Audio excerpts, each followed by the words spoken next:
My family disowned me after my girlfriend accused me of snuggling her, and now they want to reconnect. My ex-girlfriend cheated on me, and after I found out and confronted her about it, she got scared and told nearly everybody we knew that I had snuggled her to cover up her cheating. I was placed in custody during the investigation, however, I was released as there was no evidence. My parents had already disowned me, and most of my friends had distanced themselves from me. I wasn't even proven innocent by a jury, so my parents still believed me to be a snuggler who had gotten lucky. My best friend began to help me behind their backs, and I ran away. I had nothing to lose, as nobody liked or even approached me, and my college barred me from attending lessons, only emailing me the work and bringing me in for exams. I went as far away from that town as I could and got an apartment after working in some community jobs for some money.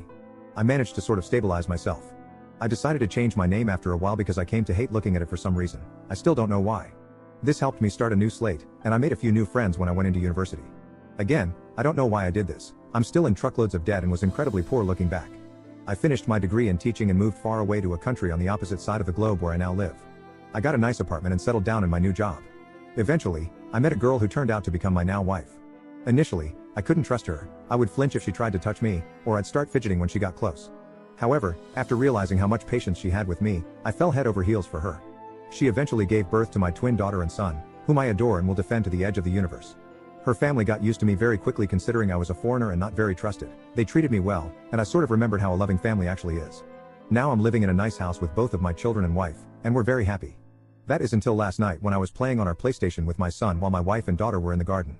There was a knock on the door, and lo and behold, my father was there.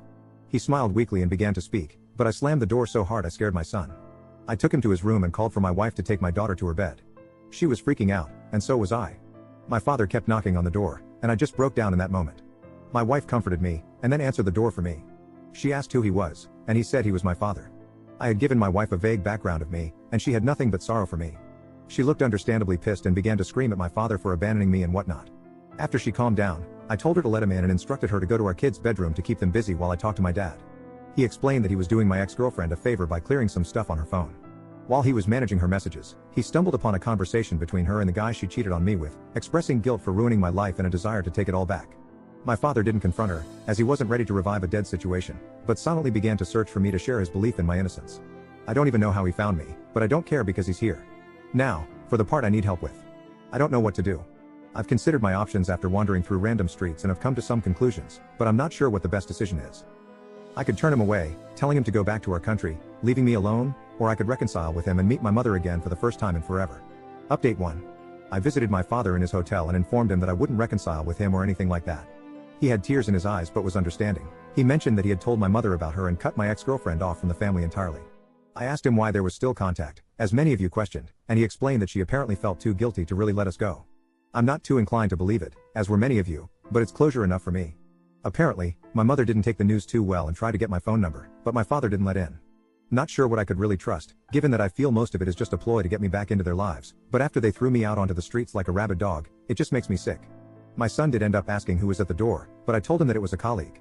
I plan to tell both of them what happened to me in my past when they're older or going through tough times to let them know that I understand. We're all fine. It shook me up a bit, but I hope I have my father's word on him keeping my new life a secret. Update 2. I recently had an incident with my family involving them breaking a promise. It angered me incredibly, and after a lot of thought, I decided I would face them directly. I flew back to my home country and met with everybody involved, my mom, dad, brother, and even the girl who accused me. I was nervous, of course, but I was shocked when I realized I didn't really see them as family. I recognized them, of course, but I didn't see them the way I see my wife, kids, and in-laws. My mother started by breaking into tears and trying to apologize. I just felt disgusted by it. My father comforted my mother, and my brother was the one who kept his composure and initiated the conversation. He asked me how I was doing, and I responded by telling him to cut any small talk and that this meeting was on my terms. I told all of them that I was not looking for reconciliation, and I simply wanted closure. I made sure to tell them that I would call the police should they attempt to chase me. I asked my parents why they were so quick to abandon me, even though the police said there was no proof.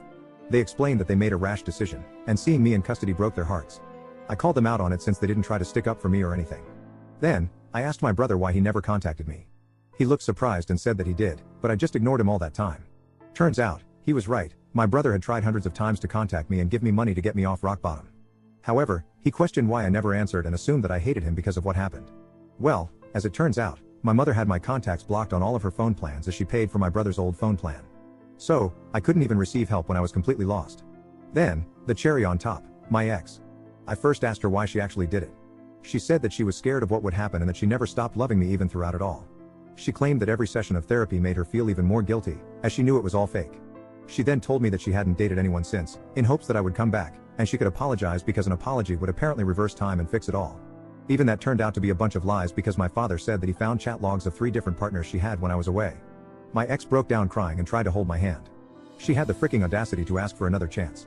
This just made me spiteful, and I pulled out my phone and began showing all of them hundreds of pictures of my 2 children's milestones and the good times my family had together, our visits to cities, their first day of school, both of them and my wife in my arms. I told her that this was what she could have had if she wasn't so stupid, and my parents what they missed out on for not even hearing me out. I had a moment when I thought I had gone too far, but I realized that compared to what they did to me, I hadn't.